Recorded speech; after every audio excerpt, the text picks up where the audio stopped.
Today we are going to see about India, the relief features.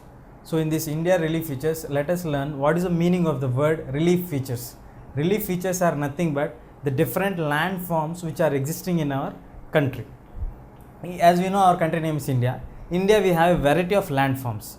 So before going into the details of the lesson, let us know what is the location of our country. Now how do we locate a country? We are having two lines drawn parallelly and we have crisscross boxes on the world map. When we observe it, we can see a number of boxes covering the entire world map. So how do we come into a conclusion that where is the exact country? So the lines which are running horizontally are called latitudes. The lines which are running vertically are known as longitudes. So taking these two lines, the degrees of comparison, we can get the location of any particular country. Now coming to India's location, it comes in the northern part of the country, the world globe. So you can see the globe, if it is drawn on the world map, equator divides the entire globe into two equal parts.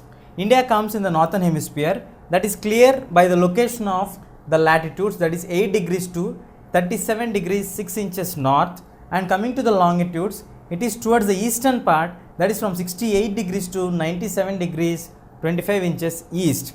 So when we come to the clarity of this, like where is India located, it comes into Asian continent, it comes into the northeastern part, and a small portion of it comes towards very close to the equator. Equator passes down of India. So we have in the southern part of India, we have a hot climatic type of condition. So this we are getting the clarity by the latitudes and the longitudes location. Now let us come to the time zone. How can we determine the time of a nation like India? So coming to the time zone of India location, basing on the latitudes and longitudes, we can get a clear idea of what is the location or time zone of any particular country. Let's come to India, the standard time zone of the world. Let us see the entire world map.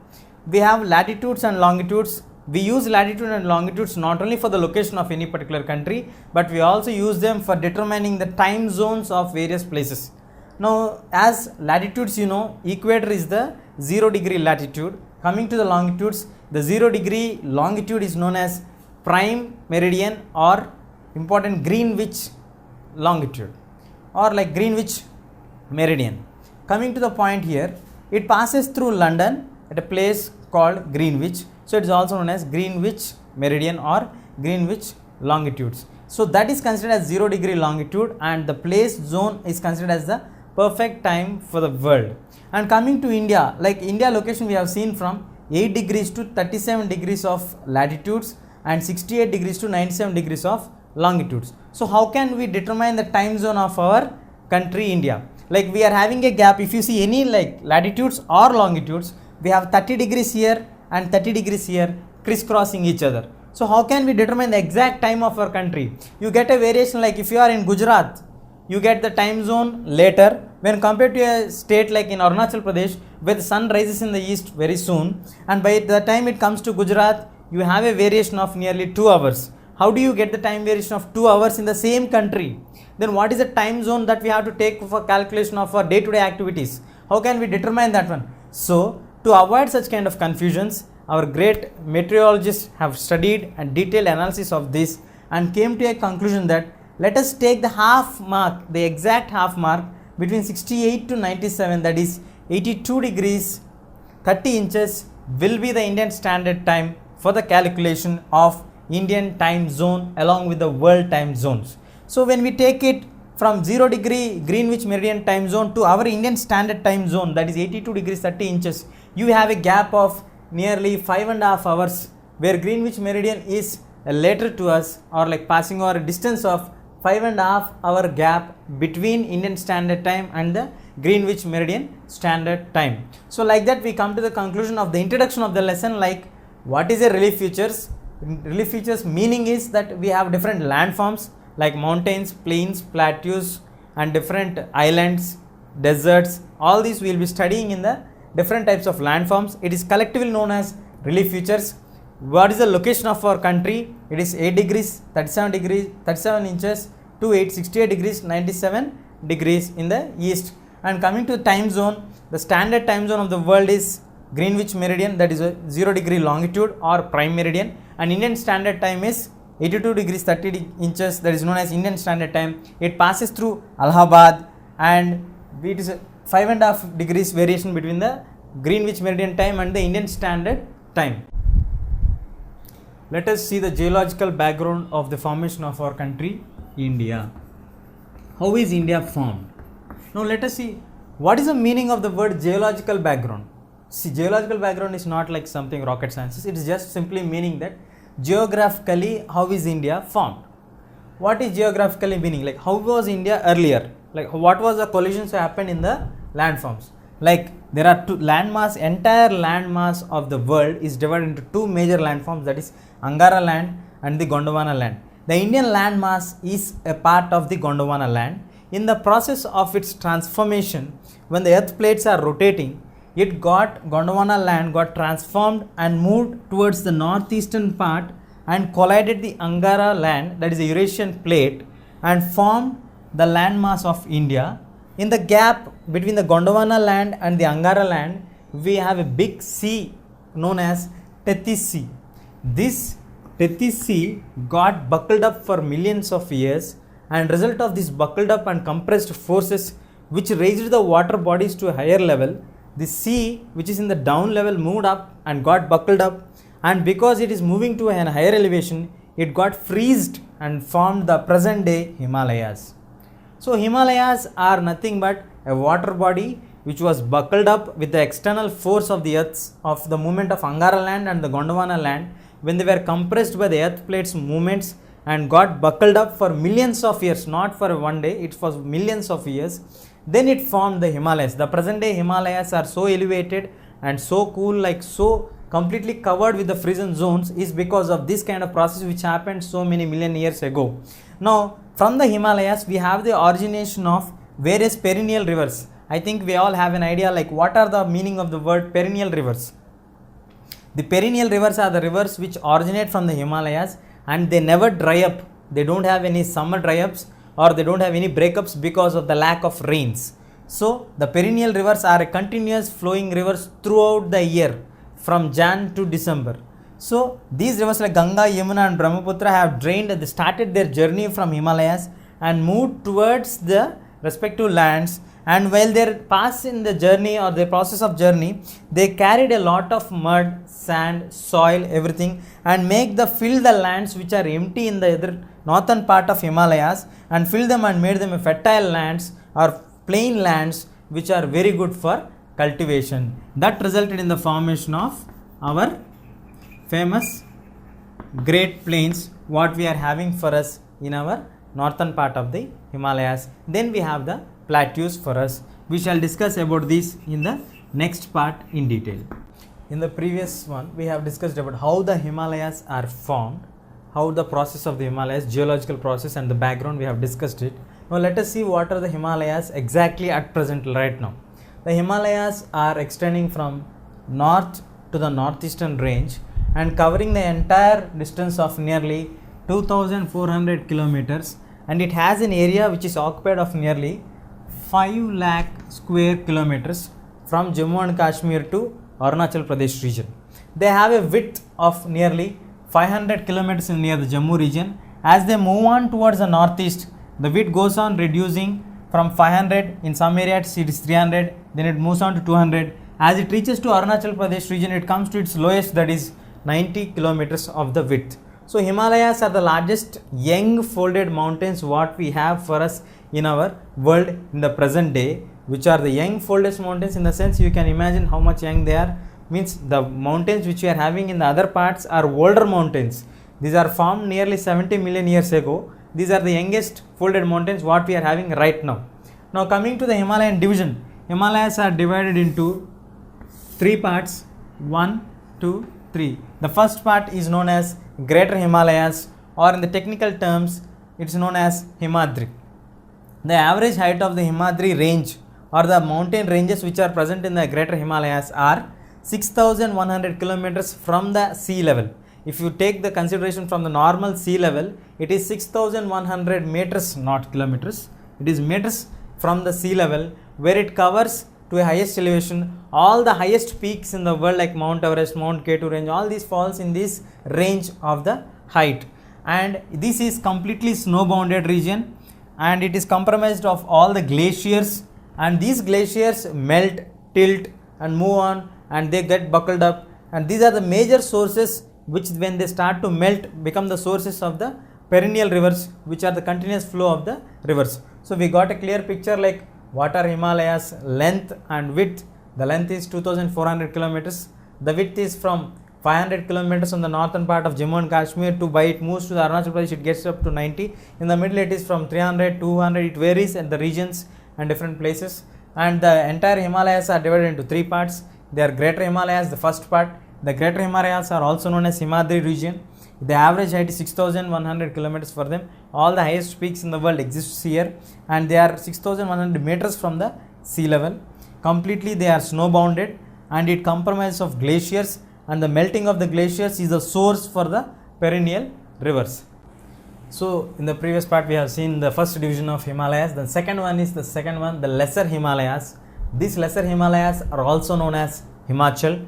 These exist south of the Himadri region. The region what we have seen earlier is known as Himadri. To the south of that we have the lesser Himalayas or Himachal, which are extending just south of the Himadri region. Means it's a continuous range from north. If you see, it is the south of the Himadri region. The Himadri region, this is the most rugged relief.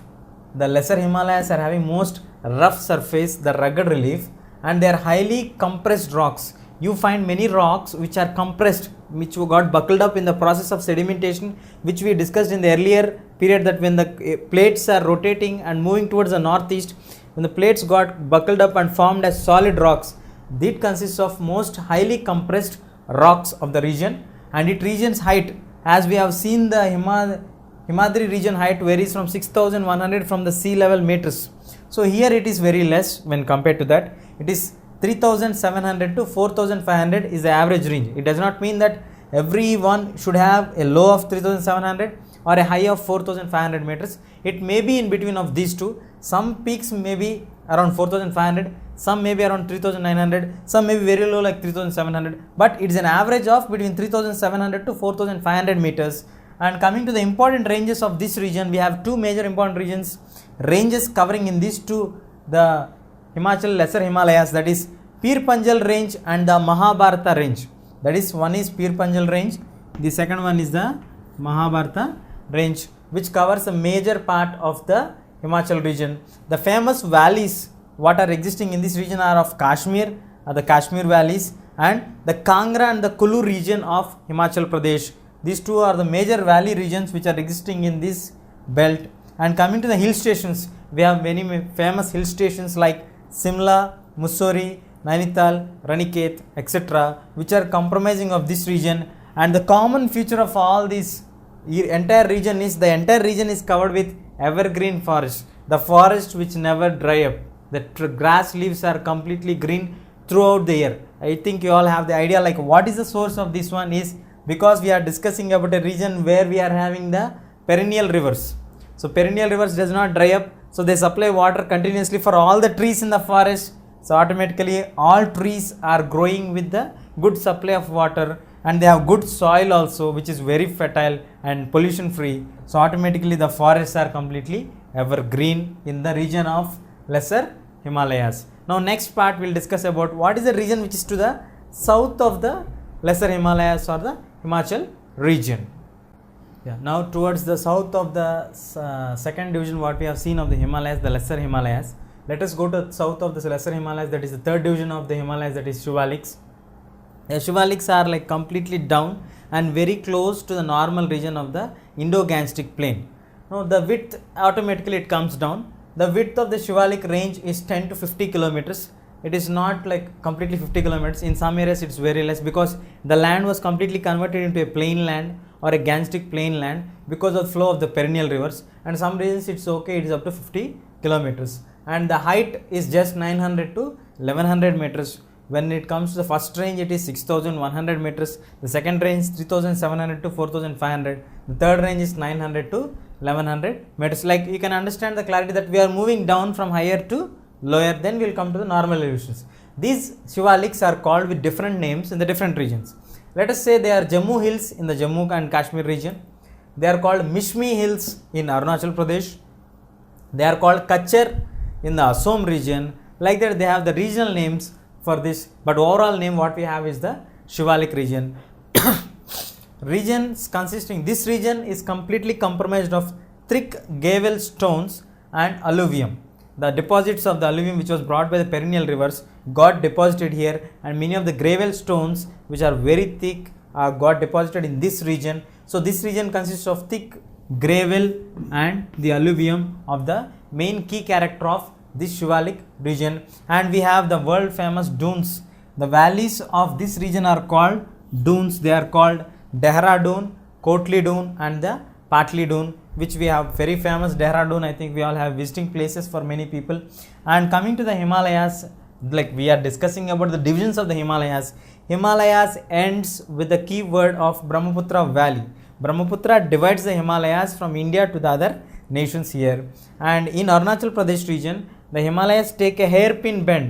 Means it's like a bend which takes like this and bends and acts as a boundary of India on the northeastern part of India. We are discussing that Himalayas are boundaries on the north, that is from Jammu and Kashmir. It separates India from the other regions on the north. At the same time, Himalayas also act, they take a boundary, hairpin boundary turn and acts as a boundary in the northeastern part of India for the northeastern states from the other parts of China, Bhutan and the other countries. So these Shivaliks, width is 10 to 50 kilometers. Their height is 900 to 1100 meters. They are called with different names in different regions. Like example, Jammu Hills in Jammu region, Mishmi Hills in Arunachal Pradesh and Kachar in Assam region. This region consists of the thick gravel and alluvium, and they are having world famous dunes like Dehradun, Kotli Dune and the Patli Dune. And it acts as a boundary with the Brahmaputra Valley. It takes a hairpin bend and acts as a boundary of India in the northeastern region. So the Shivaliks, when they take the hairpin bend and when they act as the boundaries of India in the northeastern region, they are known as in the northeastern region as the Purvanchal range. They consist of most of the sedimentary sandstones. The entire Purvanchal range is consisting of sedimentary sandstones, and these Purvanchal is having different names again in the different regions.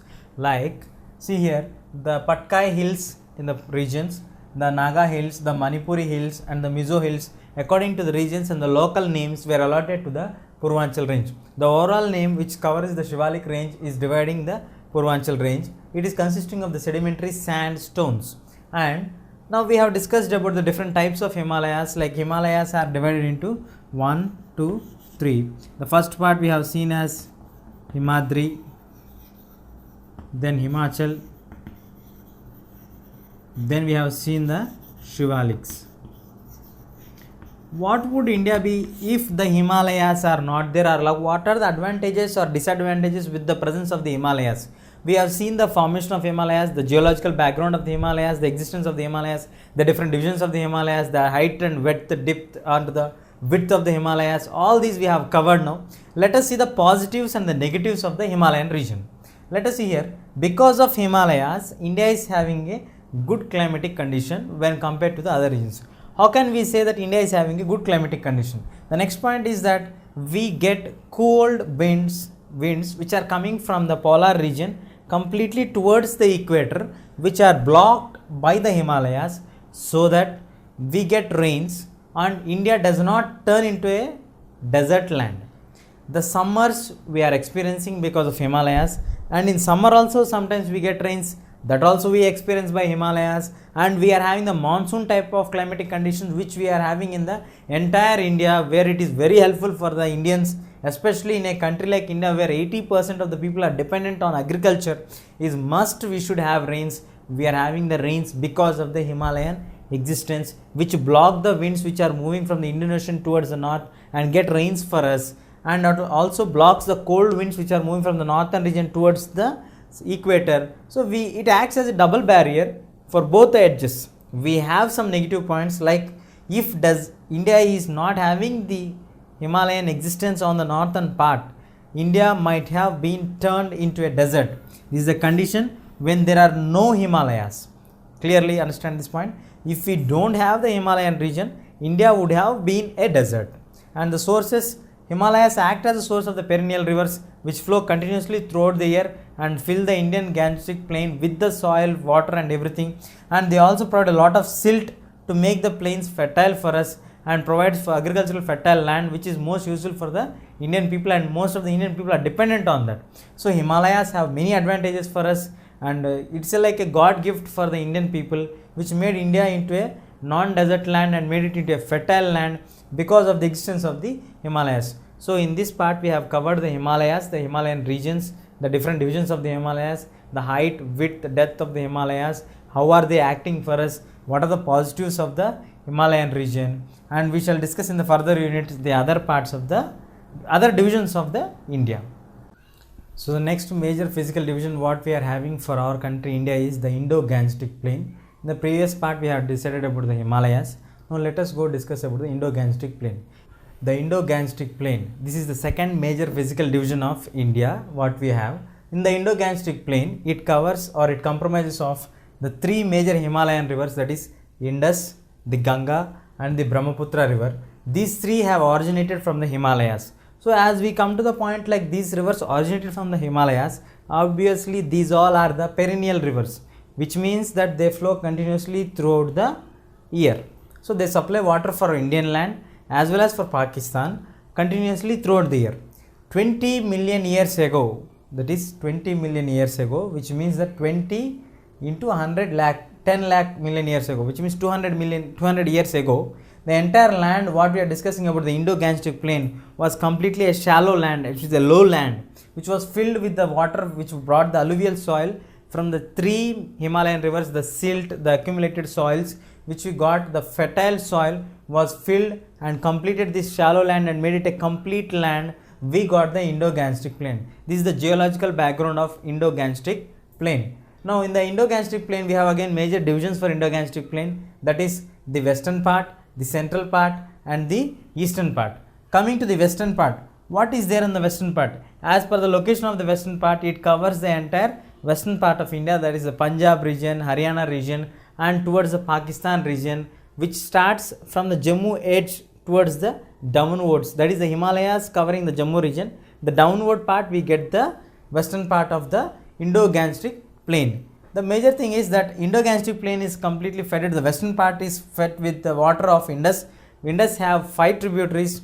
It is Jhelum, Chenab, the Ravi, the Beas and the Satluj. Again they have their sources originating from Indus, which means that they all are the sources getting from the Himalayan belt, which also means that they are continuous flowing rivers or the perennial rivers. They never dry up here. And the water of Indus here is used 80% by the Pakistan people, and we get a percentage of a very minor percentage, that is only 20%. Indus originates in the Indian land, flows through Indian land and flows through Pakistan in the major portion and falls into the Arabian Sea. There is a reason why we get 80% of the water is flowing towards Pakistan and only a minor portion, that is 20% of it, we are able to use only in 2 states, that is Punjab and Haryana, for our nation. And these 2 regions are like the western part is dominated by the fertile land of joining of 2 rivers. When the 2 rivers join, that region forms like a delta region or like a fertile land accumulated with the soil, silted and everything. You get the region known as the Doab region. The entire western part is dominated by the Doab region, which means that there is a fertile piece of land what is existing for us in the Indo-Gangetic Plain. Indo-Gangetic Plain is entirely a fertile plain, and this is the most fertile part what we are having for us in the region. The second division of the region is the central part. The central part is also known as the Ganga Plain. The central part is also known as the Ganga Plain. The major rivers which are passing through this Ganga Plain are from Gagar to Teesta. We have many rivers passing through the Ganga Plain, and the regions which are covered in this region are Uttar Pradesh, Bihar, partly Haryana, Jharkhand and West Bengal. The major rivers which are flowing through the central part or the Ganga Plain is, the major name itself it indicates that Ganga, then Yamuna and the tributaries of Yamuna like Son and Kosi. Coming to the third division of the region, that is the eastern part. The eastern part is completely having only the Assam region, and that also we have only a partial part, that is the Brahmaputra valley. The river which is dominant in this region is the Brahmaputra region. The river is Brahmaputra and the region is called Brahmaputra valley, and these all are the Himalayan rivers. So automatically we get a huge deposit of the gravel and the pebble stone sediments. The stones and the gravel stones like white color marble stones and all these things, you get it in the part of this and this is forming a variety of structure on the foothills of the Shivaliks. We have seen the Shivaliks like the three major divisions of the Himalayas, the Himachal, Himadri and the Shivaliks. From the foothills of the Shivaliks, it runs parallelly from 8 to 16 kilometers of width. Running parallelly means down to that parallel it runs a region called Babar, where the entire gravel stone, pebble stones will get settled, and it is in the nature of the porous nature. The small rivers and streams flow under these stones, as it is completely covering only the stones and the gravel pediments of all it is. It is like a stones which we see from upper part. From the under the stones we have the flow of the water which is passing through this region, which disappear in the Babar region and reappear for us after going to some distance of some kilometers, like some 50 to 60 kilometers say for example. Then the reappearance of this lower regions forming that like a swampy region or a muddy region or like a marshy track or a rough track. This marshy or a rough track is known as a terai region. The small rivers and streams which flow under the Babar, the porous pebbled stones, and flow under them, they disappear in the Babar region. They disappear completely. Understand the point here? They disappear. In the Babar region, you don't find any rivers flowing. But under the stones, we find the rivers which are flowing and they reappear after flowing through some distance like 50 kilometers or 60 kilometers, for example, and forms a swampy and a marshy track, which is like clearly evident. In this region, it is like absent and it region is present. This region name is known as the terai region. What is it known as? Terai. Terai is nothing but the swampy and the marshy track which is formed under the foothills of the Shivalik region or far away from the Babar region. So we have two major tracks. That is, one is Babar, where is a porous nature and it consists of gravel and pebble stones, and we have the Terai region which is a swampy and marshy. And cover is the peninsular plateau. In the peninsular plateau, mainly it consists of, why do we call this one as a peninsular plateau is, the word peninsular means that a place or a land which is covered with three sides of water. Like in the western part we have Arabian Sea, on the eastern part we have the Bay of Bengal, and the southern part we have the Indian Ocean, and then we have the Himalayas on the north, where three sides it is water surrounded and one side we have the land adjacent to it. So it is called a peninsular land, and it consists of old crystalline, hard igneous and metamorphic rocks. The major rocks which are found in this region are old crystalline rocks, hard igneous rocks and the metamorphic rocks. And we also find large amount of the metallic and the non-metallic minerals in this particular peninsular plateau region. So that is why this region is very important. We are talking about the region which is in the southern part of the Indo-Gangetic plain. We have discussed about the Himalayas, we have discussed about the Indo-Gangetic plain, and later we are moving on to the southern part of the Indo-Gangetic plain, that is the peninsular plateau. The peninsular plateau is topographically, it is slightly tilted towards the east, which means like we have two major divisions on the western part. There is the Western Ghat and the Eastern Ghats. So when you see the Western Ghats to Eastern Ghats, the tilting is from Western Ghats we feel like it's slightly highly elevated when compared to the Eastern Ghats. This is the reason why all the rivers on the western part of India or like southern part of India flow from the western part and merge towards east and fall into the Bay of Bengal. This is the reason why we have the Western Ghats are a little bit elevated and towards the eastern part. Two major parts which cut the boundaries of the peninsular plateau with the water bodies is the Western Ghats on the west, Eastern Ghats on the east. The southernmost tip of India is Kanyakumari, and the peninsular plateau is again redivided into Central Highlands and the Deccan Plateau. The peninsular plateau has again been redivided into the Central and the Deccan Plateau. The Central Plateau again is having compromising here. If you see the India map, the region nearby to the Narmada region is having the Malwa Plateau, and moving towards the east near to the Bengal region we have the Chota Nagpur Plateau. This region is comparative to the Ganga region, it is a dry land, because here the rivers are seasonal and not like a perennial rivers which are flowing through the Ganga region. The irrigation for the second crop, we have three crop seasons in India. The second crop region is completely based on the tube wells and the underground water levels, because we don't have the continuous flow of the rivers. They are continuously seasonal rivers which are flowing through here. We don't have any perennial rivers in this Malwa Plateau or in the Chota Nagpur Plateau region. The Chota Nagpur Plateau is also rich for mineral resources. That's why it is also known as Ruhr Valley of India, where we have the plateau. Now moving towards the south, we have a triangular region in the India map towards the south. This south part or the triangular region of India is known as the Deccan region or the Deccan Plateau. As we move on towards the south in the peninsular plateau, from Satpura region, we have discussed about the Malwa Plateau and the Chota Nagpur Plateau. Now we are moving towards the Deccan Plateau, the triangular belt. We are having the boundaries of Deccan Plateau is the Satpura on the north, and coming this side we have the Western Ghats extending from the entire western coast, ending with the Nilgiris, and towards the east we have the Kaimur range, the Mahadev Hills, the Michael Hills, and in the middle we have the Eastern Ghats ending with the Nilgiris. Now we are discussing about the two parts like Western Ghats and the Eastern Ghats.